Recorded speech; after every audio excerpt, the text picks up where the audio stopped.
সকলোৱে ভালে আছেনে? আশা কৰোঁ সকলোৱে ভালে আছে। আহকচোন চাওঁ আজি মই এই মোৰ ফুলনিখন কেনেকৈ মই সজাই পৰাই ৰাখিছোঁ। চাওঁ আহকচোন। এইজোপা মোৰ ফুল মই সঁচাকৈ ফুল ভাল পাওঁ। এয়া আবেলি হ'লে ইহঁতক অলপ পানী দিওঁ। সেউজীয়া পৰিৱেশটো সঁচাই ভাল লাগে। আপোনালোকেও পাৰিলে দুই এজোপা এনেকৈ গছ পুলি ফুল ৰুব।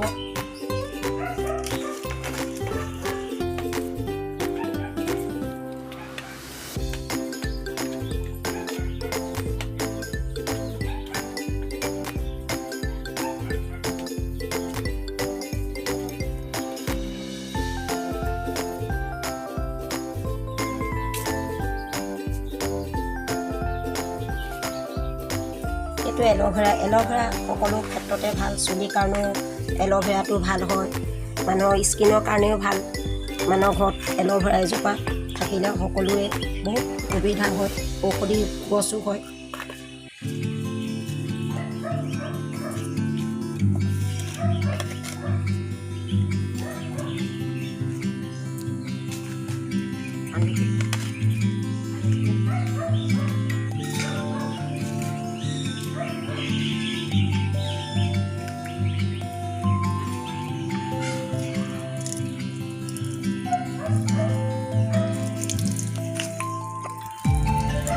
এনেকৈ এজোপা দুজোপা গছ মানুহৰ ফুলনি হৈ থ'লে সঁচাকৈ মনটো খুব ভাল লাগে।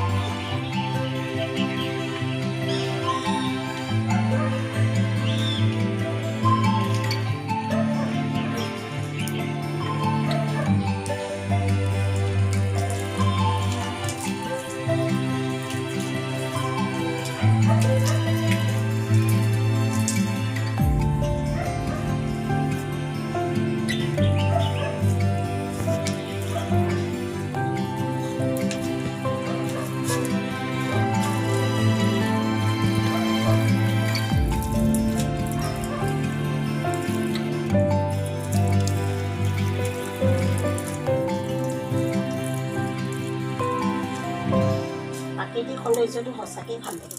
পাৰিলে নিজেও এজোপা দুজোপা ৰুব। মই ফুল ভাল পাওঁ।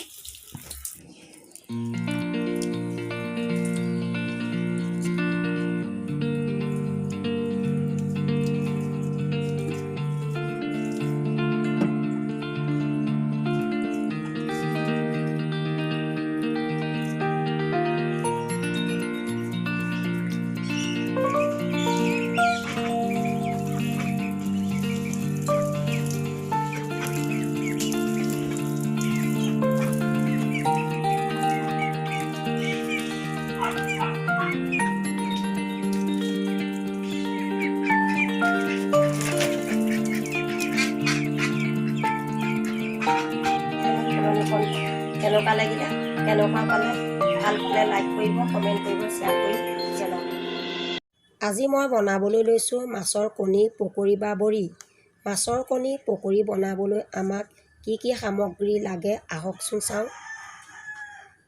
মাছৰ কণী 250 গ্ৰাম, পিঁয়াজ ডাঙৰ এটা কাটি লৈছোঁ, আদা নহৰু পেষ্ট বনাই লৈছোঁ, জিৰা জলকীয়া গুড়ি অলপ পৰিমাণৰ, ধনিয়া হালধি নিমখ সামান্য পৰিমাণৰ। বস্তুখিনি চাই ল'ব কিমান সামগ্ৰী লাগে, তাৰ কাৰণে অলপ লৈ লৈছোঁ। এতিয়া গোটেইখিনি বস্তু মিক্স কৰি লৈছোঁ।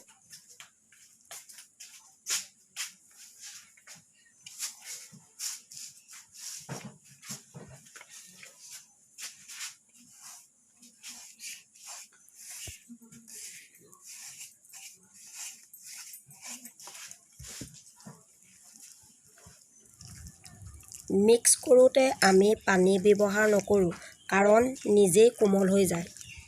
মিক্স কৰি লোৱাৰ পিছত এখন কেৰাহীত তেল অলপ গৰম কৰিবলৈ দি, গৰম হোৱাৰ কেৰাহীখনত অলপকৈ পকৰি নিচিনাকৈ দি দিম।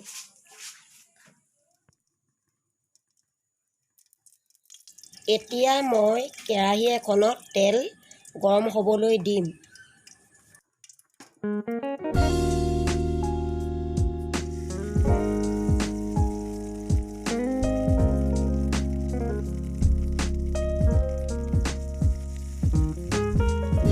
তেলখিনি গৰম হোৱাৰ পাছত মই হাতেৰে অলপ অলপ কৰি পকৰি বনাই লৈছোঁ। হাতেৰে অসুবিধা পালে আপুনি চামুচেৰেও দিব পাৰে। মই হাতেৰে দিছোঁ।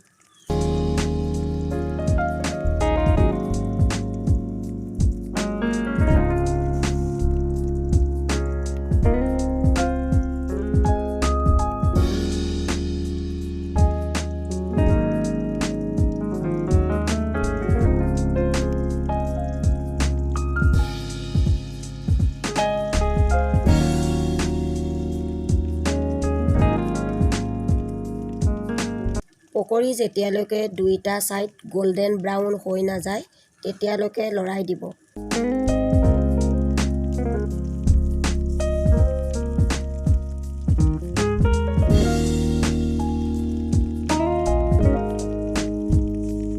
এতিয়া মই ভাঙি নোযোৱাকৈ লাহেকৈ ওলটিয়াই লৈছোঁ।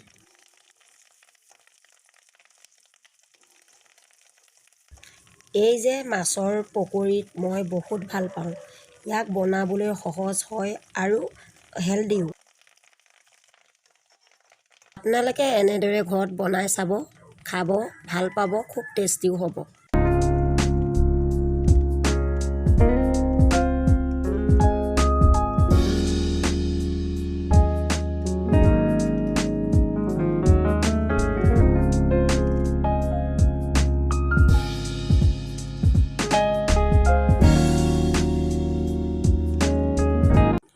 এতিয়া মই এটা এটাকৈ লাহেকৈ নমাই লৈছোঁ।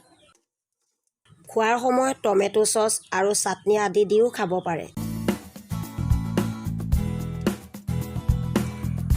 আপোনালোকে মোৰ ভিডিঅ'টো চাই ভাল পালে প্লিজ বেল আইকনটো টিপি দিব আৰু মোৰ চেনেলটো ছাবস্ক্ৰাইব কৰিব। ধন্যবাদ।